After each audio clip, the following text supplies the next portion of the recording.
आखिर विपक्षी गठबंधन इंडिया कब गोदी मीडिया के नफरती एंकर्स का बहिष्कार करेंगे? उनमें आखिर कब हिम्मत आएगी उन एंकर्स का बहिष्कार करने की जो समाज में सिवाय नफरत के और कुछ नहीं फैलाते हैं?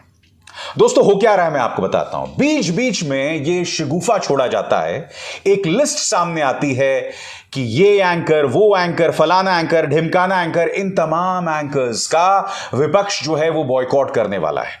मगर वो दिन कभी नहीं आता, बस शगुफा छोड़े जाता रहता है और विपक्ष जो है, कांग्रेस के नेता, आम आदमी पार्टी के नेता, इन नफरती कार्यक्रमों में हिस्सा लेते रहते हैं। मुद्दा सिर्फ यह नहीं है कि एंकर्स समाज के अंदर नफरत फैलाते हैं, मुद्दा यह है कि विपक्ष के नेता इन कार्यक्रमों में जलील होने जाते हैं, क्योंकि इन्हीं कार्यक्रमों के अंदर भारतीय जनता पार्टी के नेता अनर्गल बयान देते हैं और बेइज्जती भी करते हैं। मैं आपको एक छोटी सी झलक दिखाना चाहता हूं। आम आदमी पार्टी की महिला प्रवक्ता के बारे में गौरव भाटिया, भाजपा का विवादास्पद प्रवक्ता गौरव भाटिया ने एक निहायत ही आपत्तिजनक बात कही। यह कह डाला कि मैं आपको छेड़ूंगा। तो वो प्रवक्ता एंकर से बोलती भी हैं, मगर वो एंकर उल्टा आम आदमी पार्टी की प्रवक्ता को डांटने लगता है।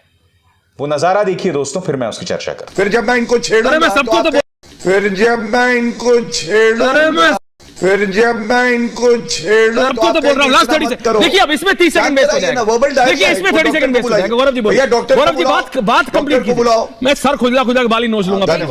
बोलिए बोलिए गौरव।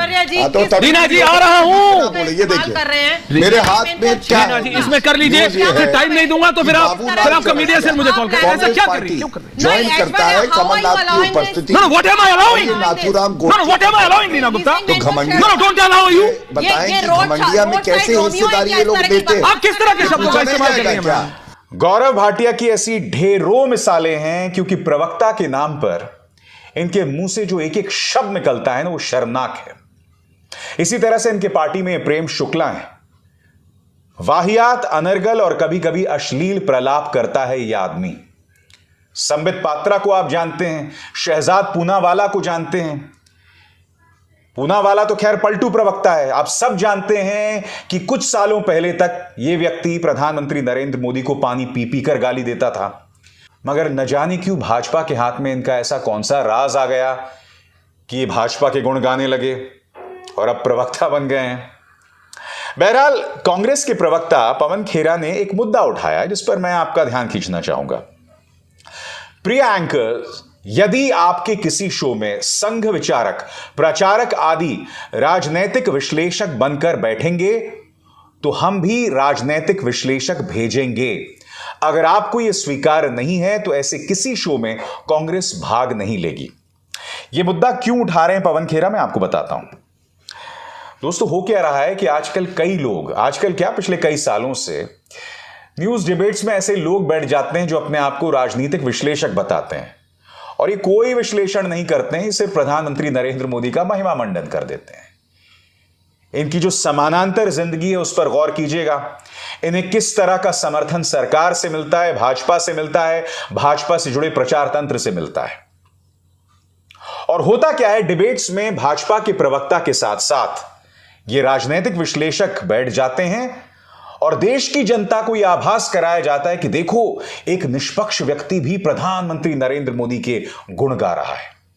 और दूसरी तरफ कई जो पत्रकार इस सरकार की आलोचना करते थे, कई विश्लेषक जो उन्हें कटघरे में रखते थे, उन्हें न्यूज चैनल्स ने बुलाना ही बंद कर दिया है, ताकि डिबेट्स की जो बयार है, जो दिशा है, वो एक ही तरफ जाए।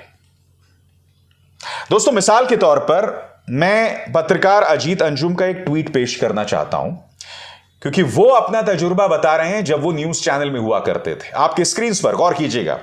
अजीत क्या कह रहे हैं? संघ और मोदी के अंध समर्थक कम से कम 10 ऐसे चेहरे हैं जो राजनीतिक विश्लेषकों का नकाब लगाकर चैनलों पर बैठे होते हैं।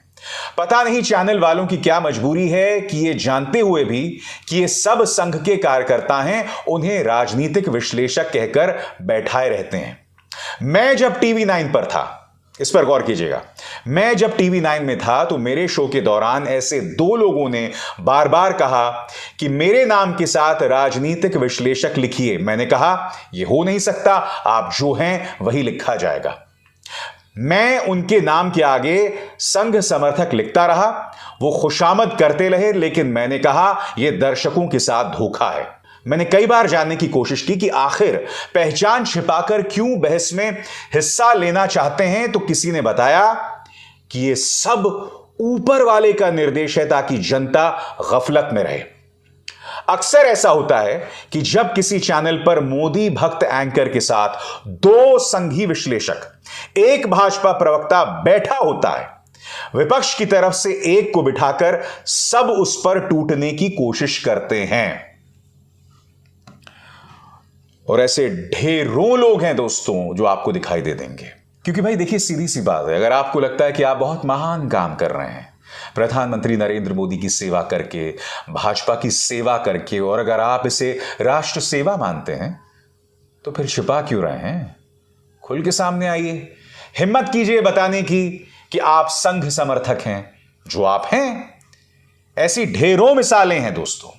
एक तरफ दोस्तों संघ समर्थक आते हैं जो अपने आप को राजनीतिक विश्लेषक बताते हैं, दूसरी तरफ भाजपा का प्रवक्ता होता है, और वो भाजपा का प्रवक्ता उन एंकर्स के साथ अक्सर गाली गलौज करता है, अनाप शनाप बोलता है, जो उनसे कठिन सवाल उठा देते हैं, गलती से भी। क्योंकि देखिए, आज की तारीख में न्यूज इंडस्ट्री में मुश्किल से इक्का दुक्का ऐसे एंकर्स हैं जो सत्ता से सवाल करते हैं, और जब वो सवाल करते हैं तो उन्हें गालियां दी जाती हैं, उनके बारे में अनाप शनाप कहा जाता है। और ये सब इसलिए किया जाता है ताकि बहस पूरी तरह से भाजपा के पक्ष में रहे। और ये अपने आप में बहस की जो विधा है उसके साथ नाइंसाफी है। टीवी डिबेट बंद कर दीजिए, और आप जो दर्शक हैं ऐसे टीवी डिबेट्स देखना भी बंद कर दीजिए। अब इज़हार शर्मा को दीजिए इजाजत। नमस्कार।